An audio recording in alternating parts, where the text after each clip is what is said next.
vamos começar, né? Temos duas pessoas e vamos começar. A gente sempre faz uma oração quando começa, né? Pedindo a Deus que Ele possa clarificar nossos pensamentos e nossas ideias a respeito dos seus ensinamentos, né? A respeito dos ensinamentos que estão na palavra de Deus. Senhor Deus, muito obrigado por estarmos aqui mais um dia, Senhor. Sabemos que Tuas misericórdias se renovaram nesta manhã. Sabemos que Tu se faz presente em nosso meio a cada dia em nossa vida. Muito obrigado por tudo. Muito obrigado por essa reflexão que teremos hoje pela manhã, que é reflexo da Tua palavra, Senhor. É isso que te peço em nome de Jesus, amém. Então vejam só, a gente vai fazer uma reflexão, tá, baseada em Colossenses 2, 13 e 15. Eu vou ler o texto, né? Diz o seguinte: Ele nos perdoou todas as transgressões e cancelou a escrita da dívida, que consistia em ordenanças e que nos era contrária. Ele, no caso Jesus, a removeu, pregando-a na cruz, e tendo despojado os poderes e as autoridades, fez deles um espetáculo público. Ou seja, despojado os poderes e as autoridades com relação a poderes e autoridades nas trevas. Tá? Fez deles um espetáculo público, triunfando sobre eles na cruz. Então, para a gente começar, a gente tem que entender o seguinte: o que é que o judeu entendia de pecado, né? Qual era a relação deles com o pecado? Então veja só, o povo judeu no Antigo Testamento, eles acreditavam que os seus pecados eram perdoados por meio do arrependimento, ou seja, teria que haver o arrependimento, né, sincero, genuíno, né, completo, para que o pecado pudesse ser perdoado. E eles também entendiam que havia, e aí a gente entende que essa colocação é para que as pessoas possam compreender, porque diz o seguinte, que os registros dos pecados eram apagados no dia da expiação de cada ano, ou seja, dá a entender de que Deus tinha um livro, né, em que Ele colocava, né, anotava os pecados das pessoas. Tá?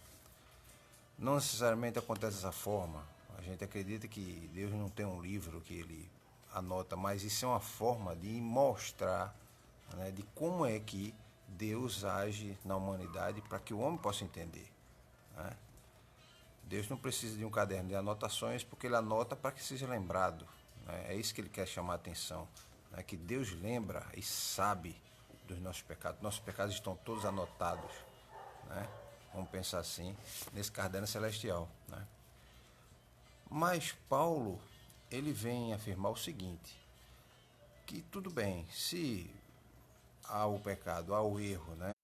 Há essa distância do homem com Deus, Paulo afirma que essa expiação, né, ou seja, essa libertação, né,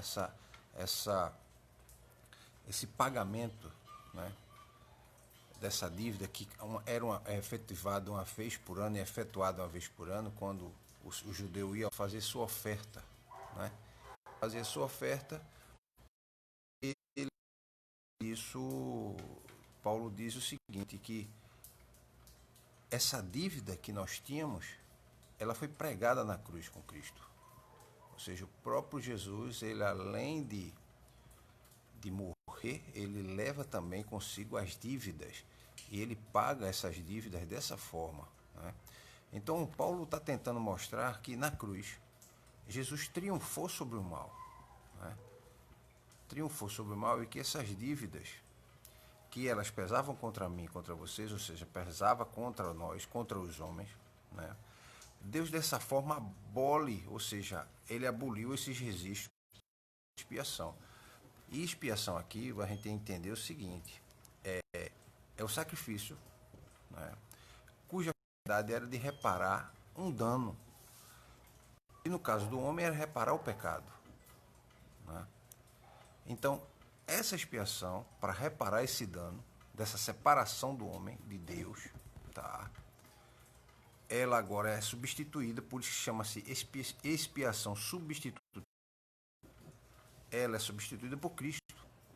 Então ele vem com esse objetivo, de ser expiação, ou seja, de fazer apagar toda a dívida que nós tínhamos.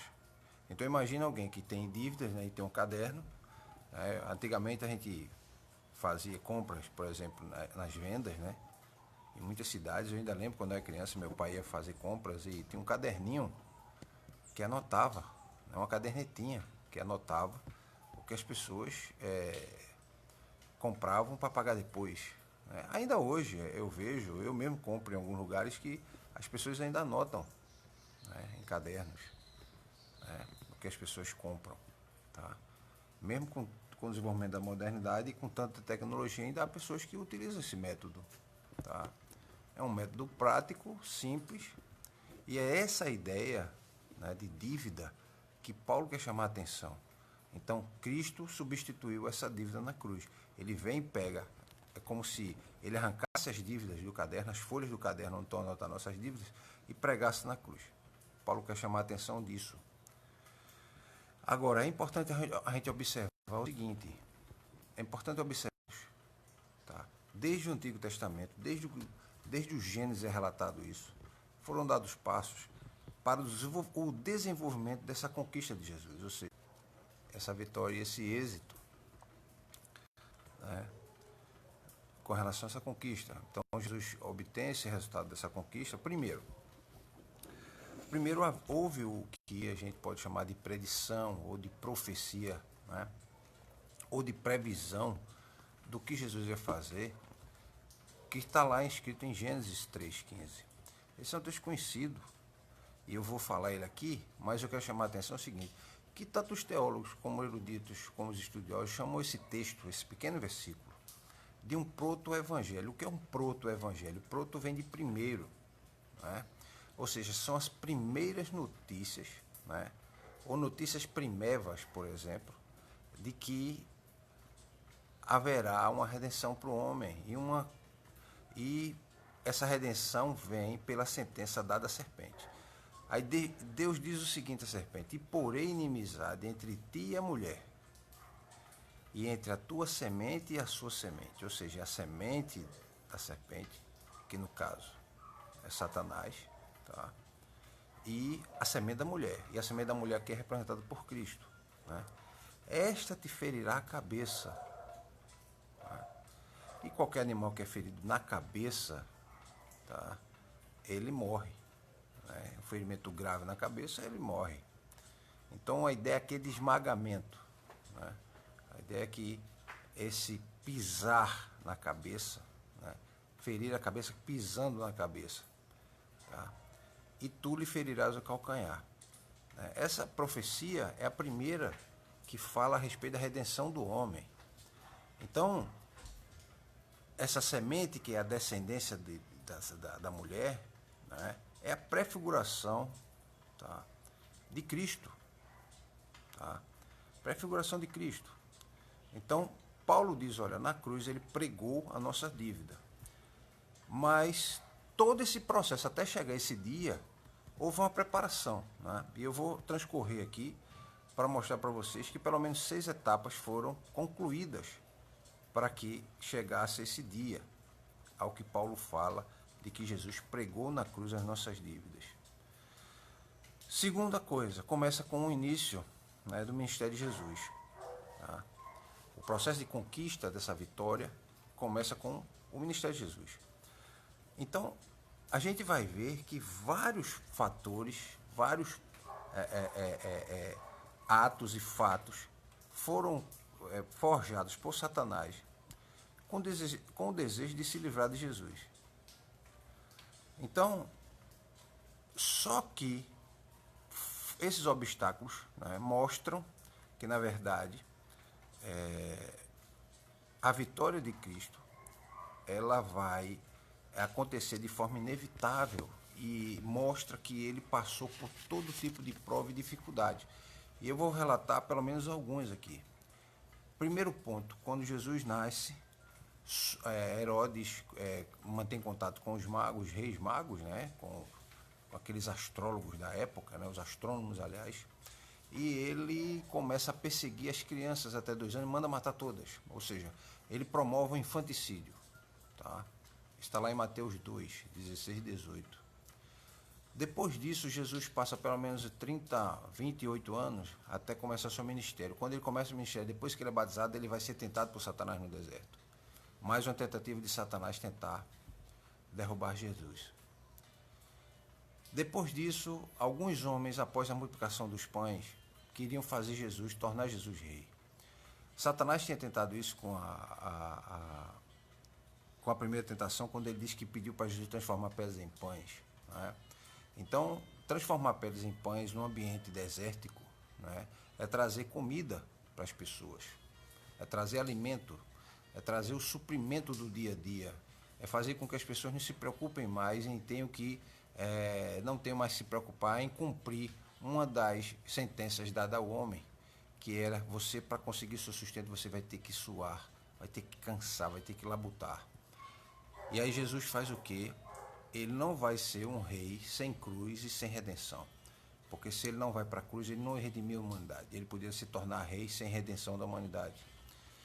Depois vem aquele encontro de Jesus com Pedro, quando Pedro diz que não vai permitir que Jesus vá ser morto na cruz.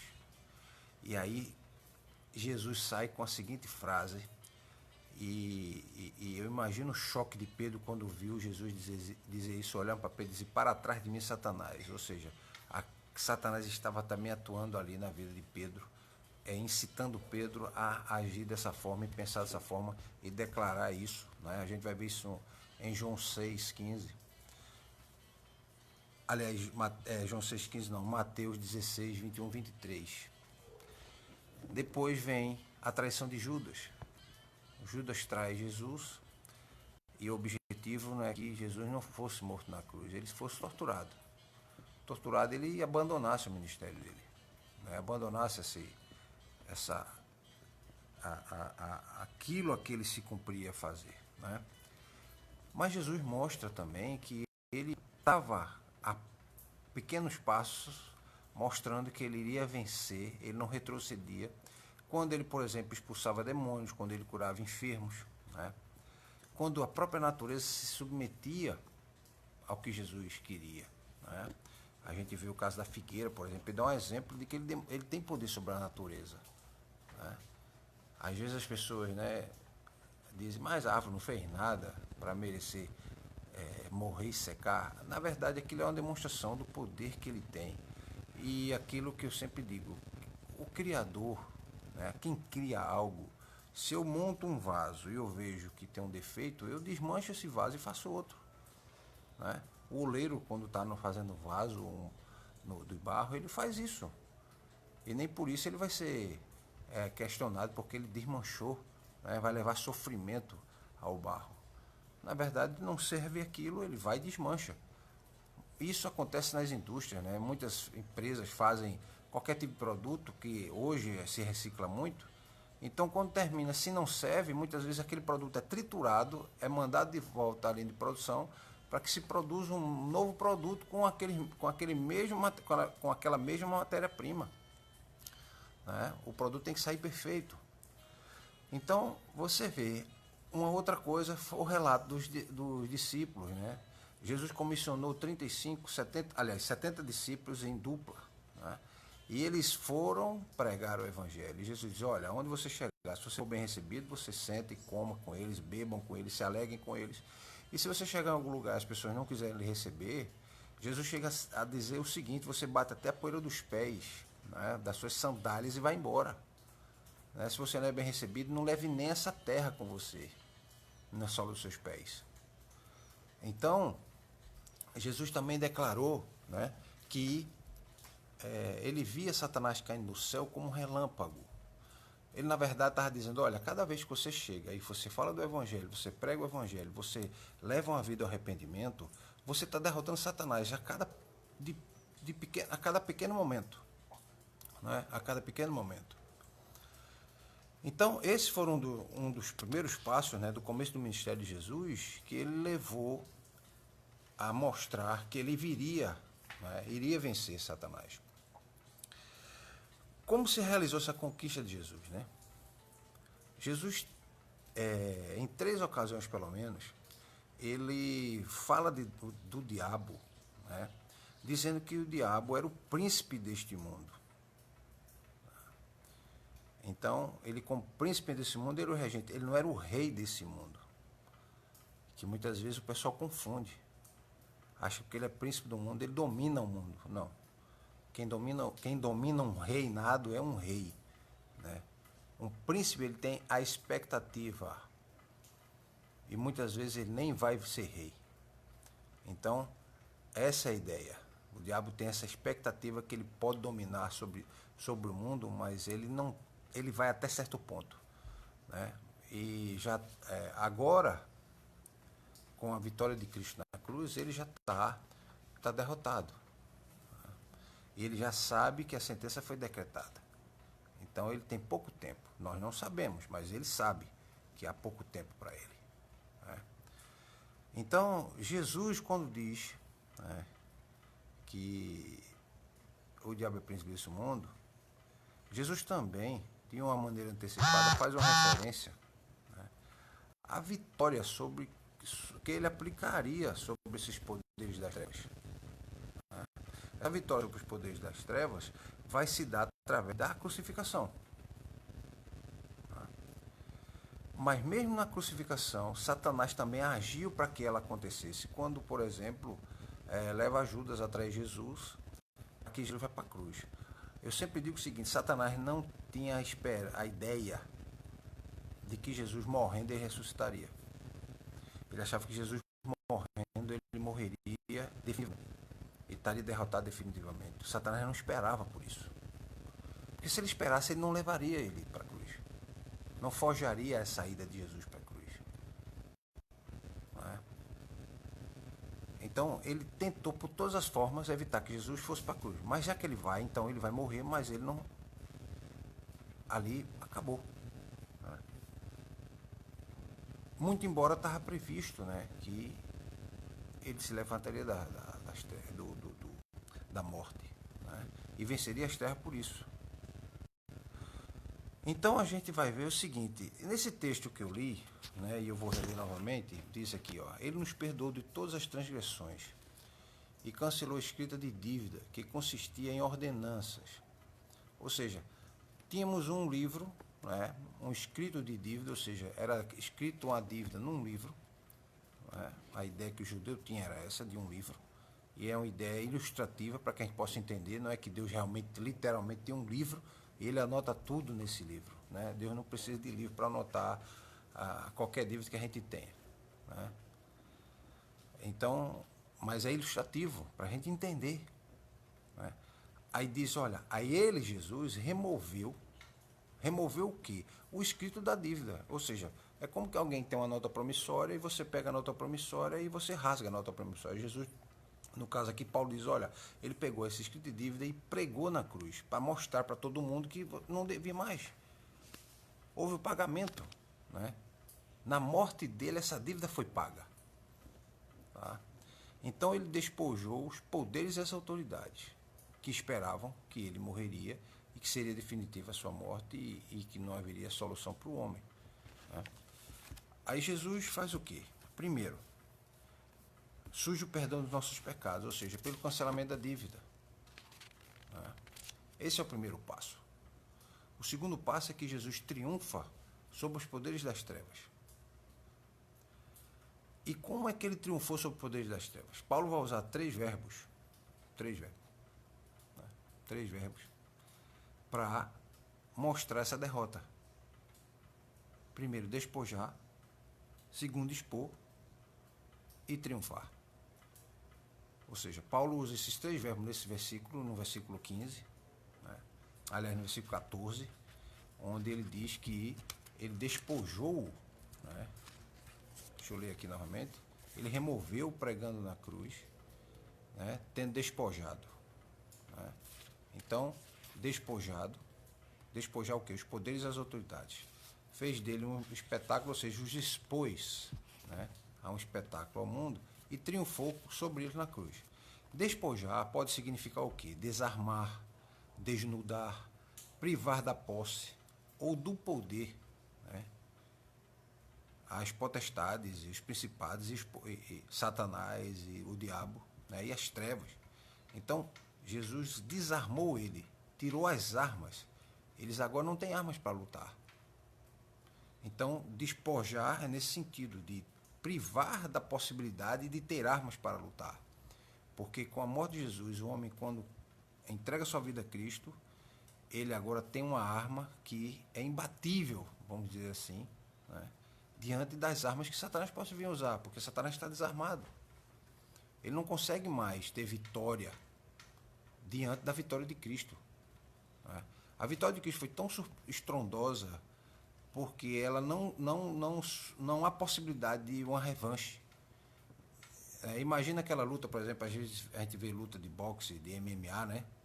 E aí o indivíduo perde, ele quer uma luta, a segunda luta, né, para tentar recuperar o título.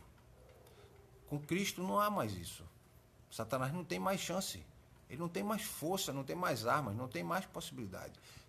E ele não vai ter nessa luta, porque não há mais possibilidade de ter. Ele já foi completamente derrotado. Ele não tem condições de lutar mais.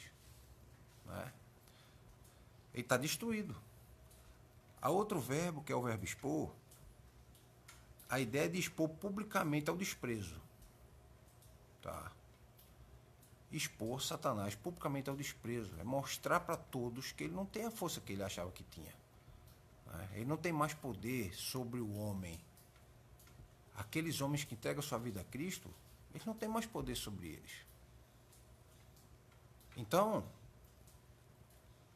ao expor publicamente o desprezo, o que é que ele fez?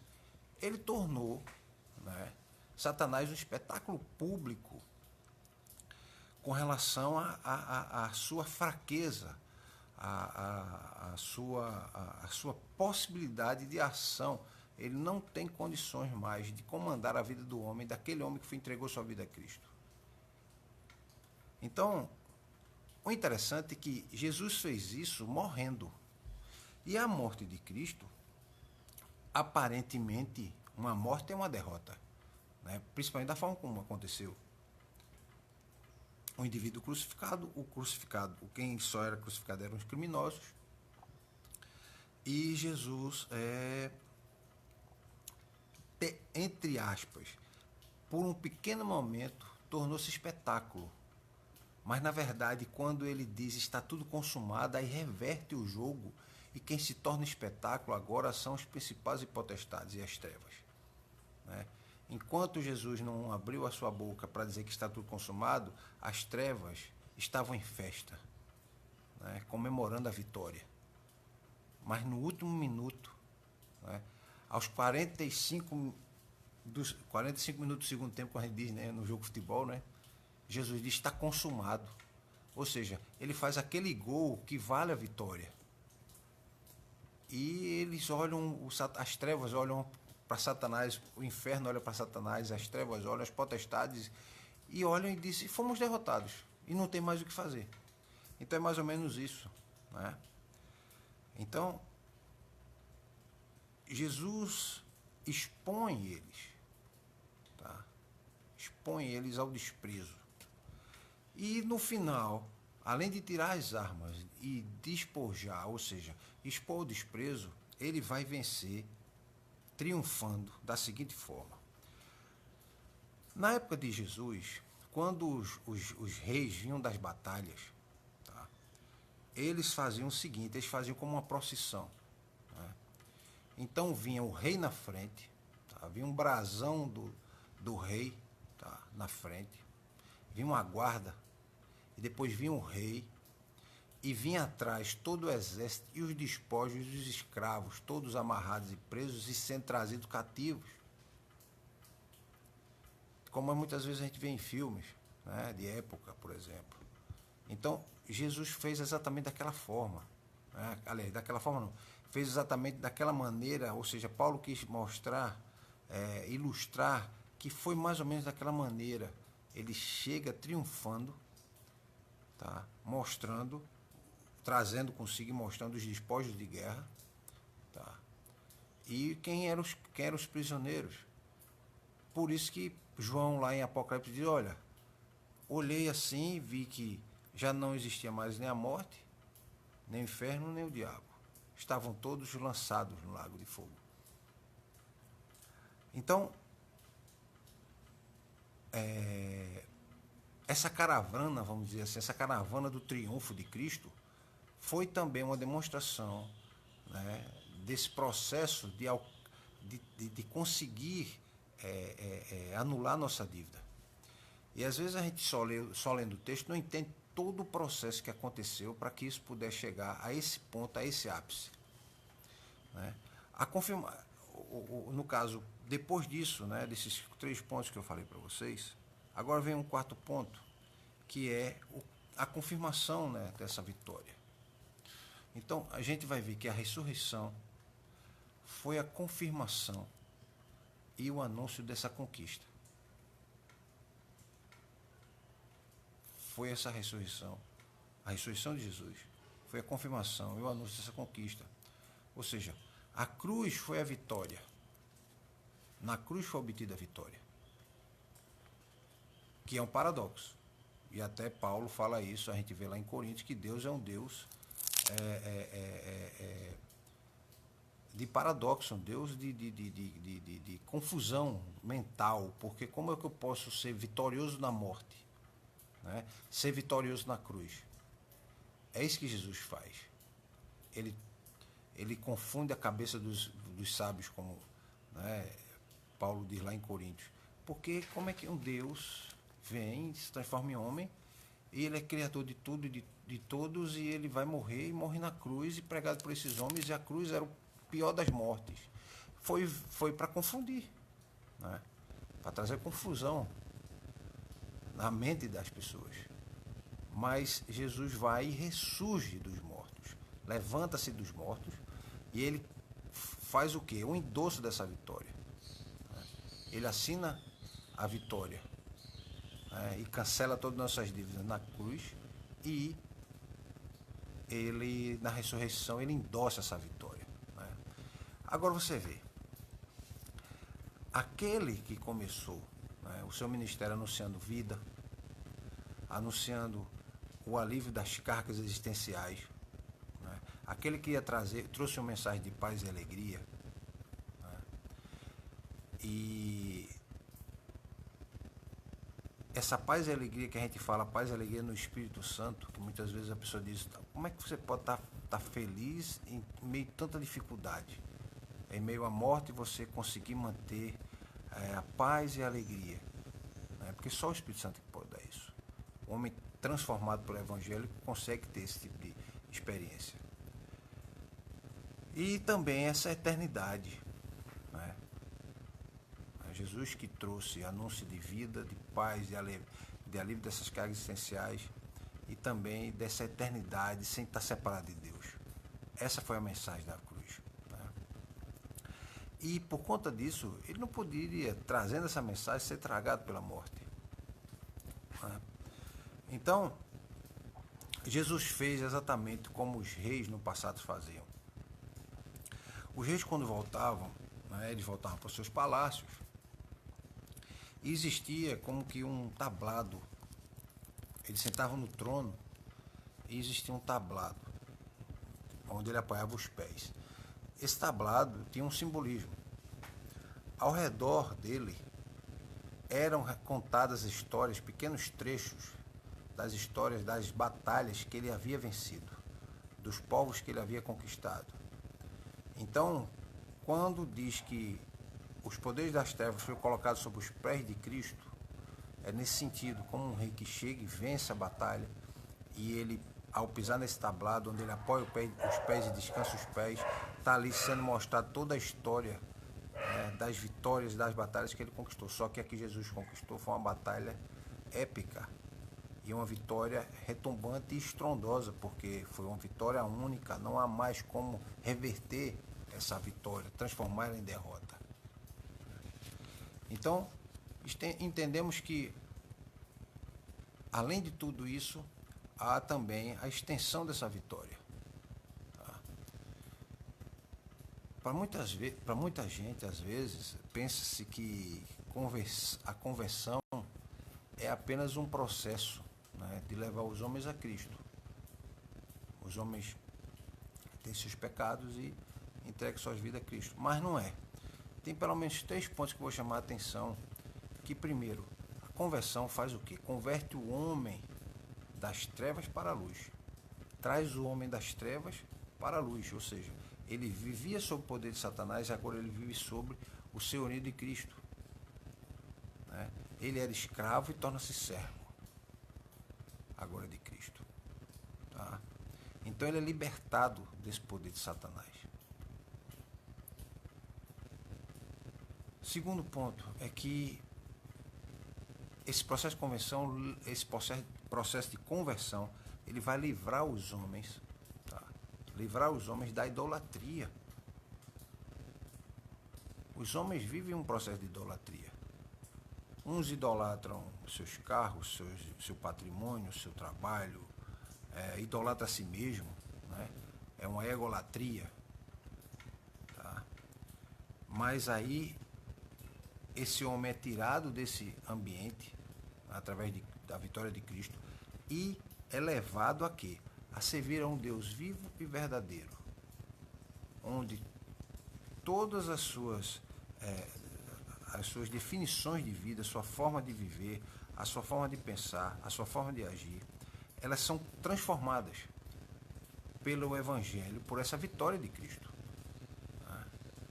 Porque se Jesus morre e não ressuscita, é como Paulo diz lá em Corinto, era vã a nossa fé. Não é? Nossa fé está fundamentada no nada. E é por isso que Paulo diz, mas graças a Deus que Jesus ressuscitou. E, por último, não é? A vitória de Cristo traz o quê? A extensão dessa vitória. Ele tira, né, o homem dos domínios das trevas. Ele tira o homem do domínio das trevas. As trevas não dominam mais.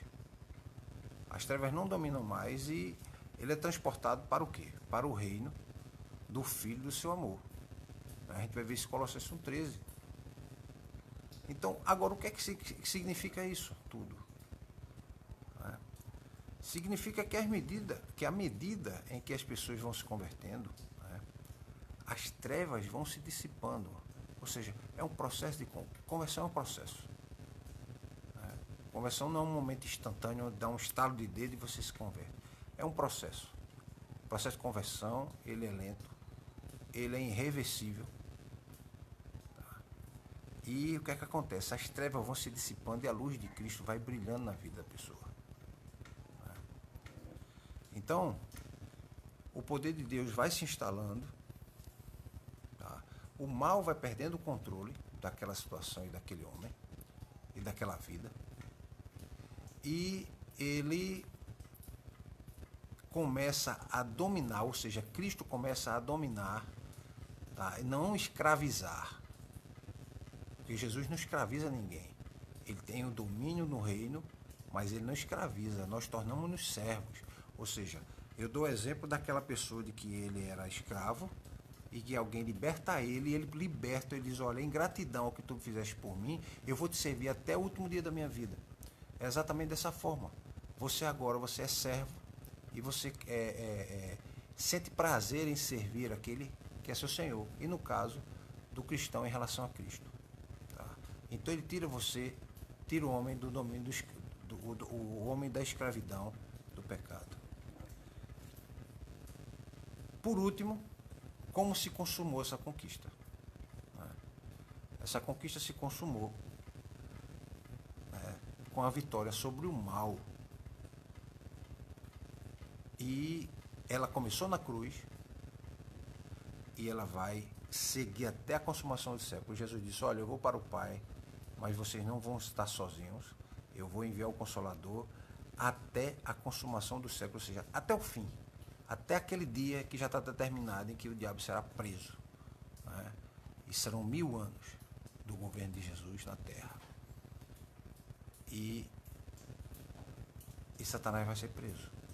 Começa ali o fim.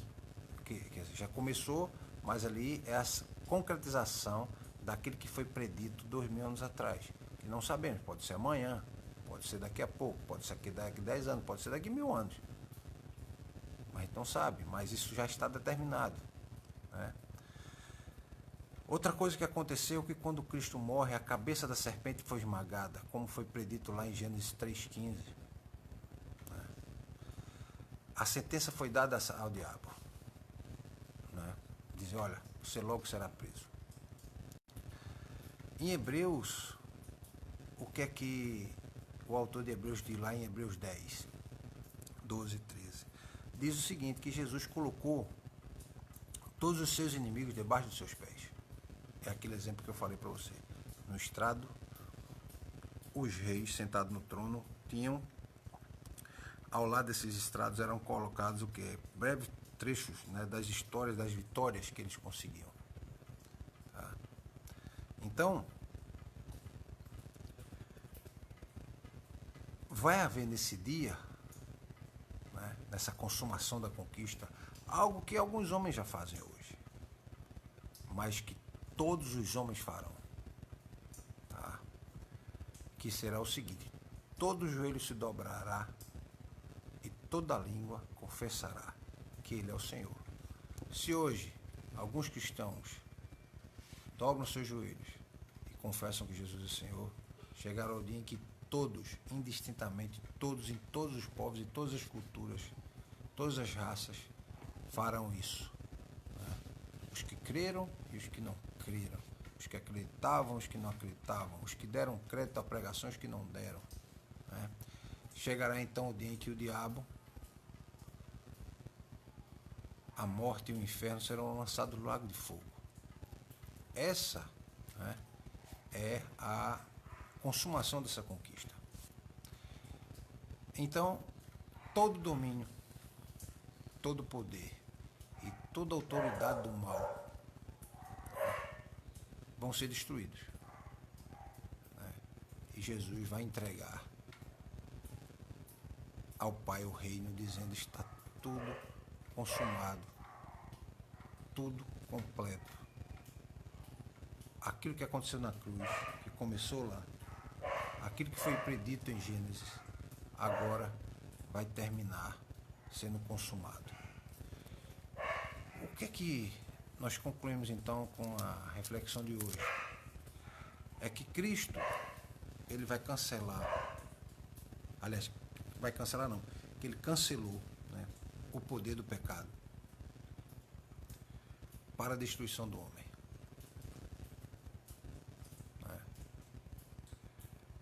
Então, foi por meio de Jesus que o poder das trevas foi desarmado, desacreditado e derrotado. Então, o irmão não fique achando que muitas vezes as oposições acontecem, é o poder das trevas sobre você. As trevas não têm mais poder sobre nós. Ela pode até tentar se levantar, mas ter poder não tem mais. Nós fomos entregues a Cristo e Ele, na verdade, nos conquistou, né, na vitória dele na cruz, e as trevas perderam o poder que tinham sobre nós. Né? E tantos aqueles outros que querem entregar a sua vida a Cristo também. Isso vai acontecer da mesma forma. Então, Cristo veio, né, venceu o mal e nos trouxe uma possibilidade que antes não tínhamos. Os homens tinham que uma vez por ano fazer ofertas por expiação dos seus pecados.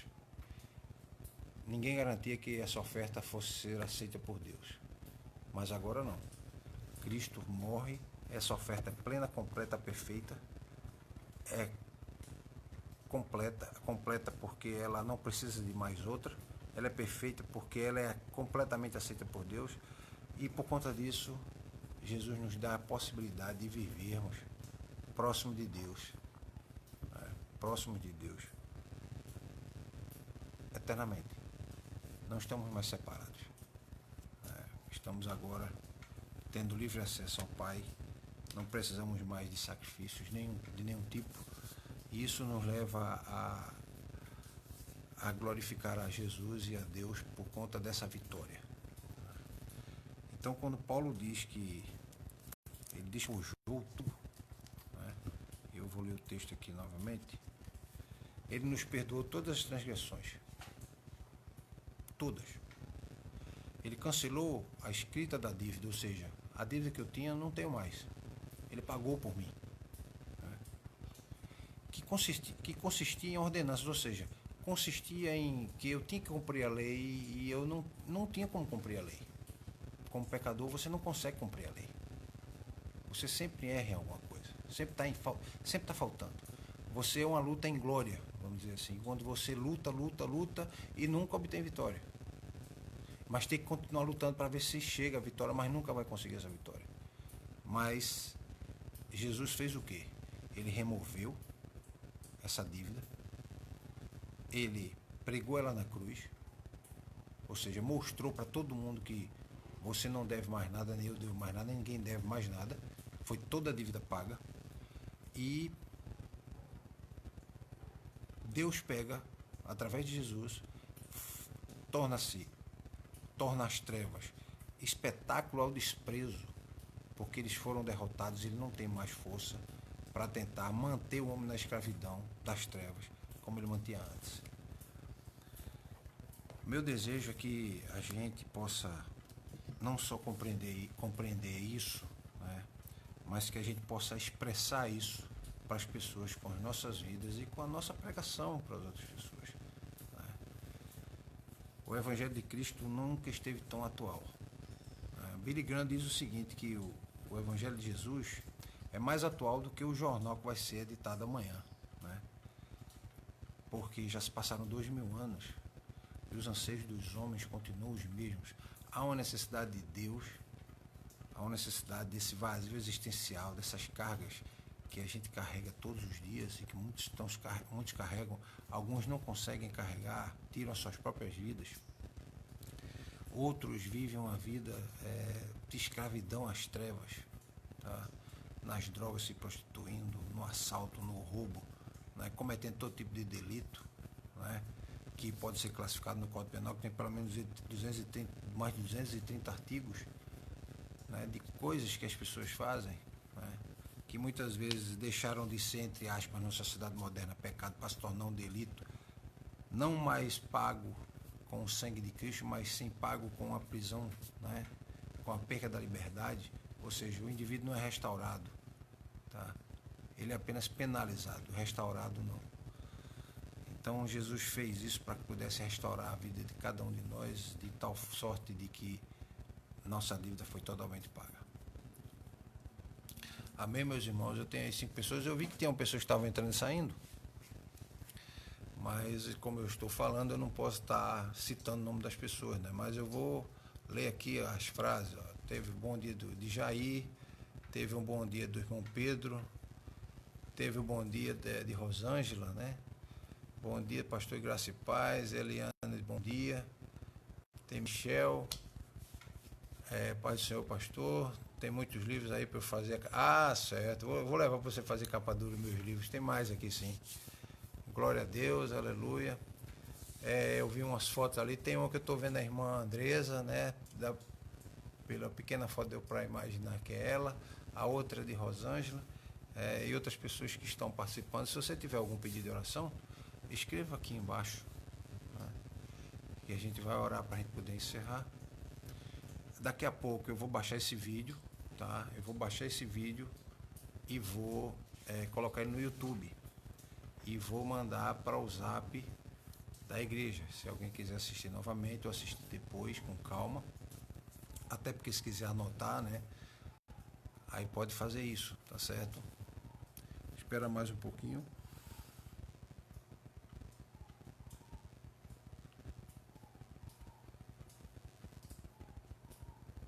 Entrou mais alguém? Entrou uma pessoa, né? Espera mais um pouco, ver se vem algum pedido de oração. Se você tiver algum pedido de oração, faça.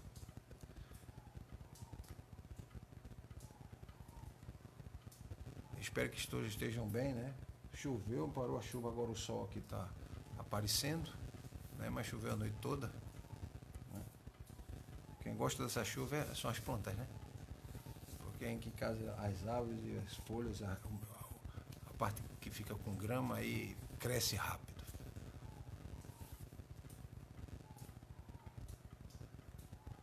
Não vi nenhum pedido de oração, então eu vou encerrar, eu vou fazer uma oração.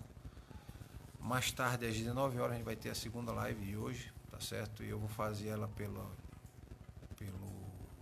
pelo Facebook novamente, porque a internet não está conectando. Eu coloquei aqui um pouquinho para ver se conectava, mas quando eu coloquei caiu. Eu estou simplesmente sem sinal de internet pelo Wi-Fi. Eu estou usando a internet do meu celular, tá certo? E eu espero que tenha ficado bom, né? Senhor, muito obrigado, Senhor, porque estamos aqui, sabemos que toda a dívida foi paga, toda a dívida foi pregada na cruz. Jesus disse que está consumado, e consumado o quê? Até as nossas dívidas. O que nós devíamos diante de Deus, ou seja, nós agora somos aceitos por Deus, temos livre acesso a Deus. Não precisamos mais de sacrifícios humanos para tentar agradar a Deus. O que precisamos é entender e aceitar a Cristo como nosso Senhor e Salvador. Aquele que vive e reina para todo sempre, Senhor. Aquele sobre a qual todo joelho vai se dobrar e toda língua vai confessar que Ele é o Senhor. É nisso que nós cremos, é por isso que nós pregamos, é por isso que nós invocamos o nome de Deus, é por isso que nós estamos aqui todos reunidos. Nos faz, Senhor, cada vez mais compreender a força dessa vitória que foi de Cristo, a extensão dessa vitória, né? O tamanho dessa vitória de Cristo. É isso que te peço em nome de Jesus, amém. Amém. O resto do dia, né? 11 horas, que 10h58. Amém, Rosângela. Eu vou encerrar quando for 7 horas. Eu estou começando 7 horas, 7 e pouquinho, porque é o tempo de conectar, né? Às vezes não dá aquela conexão rápida. E a gente volta a se encontrar, tá certo, gente? Daqui a pouco eu vou baixar ele, vou publicar ele no YouTube e vou mandar no grupo da igreja, vou mandar no grupo de algumas pessoas, né? Que eu sei que a Rosângela pede para eu mandar para ela, né? Tem a menina que trabalha aqui em casa também, Neide. Tem a Eliane que pede também para eu mandar para ela. E eles poderem assistir depois, tá certo? E vou mandar no grupo da igreja. Um abraço para vocês, até mais tarde. Fiquem na paz de Deus.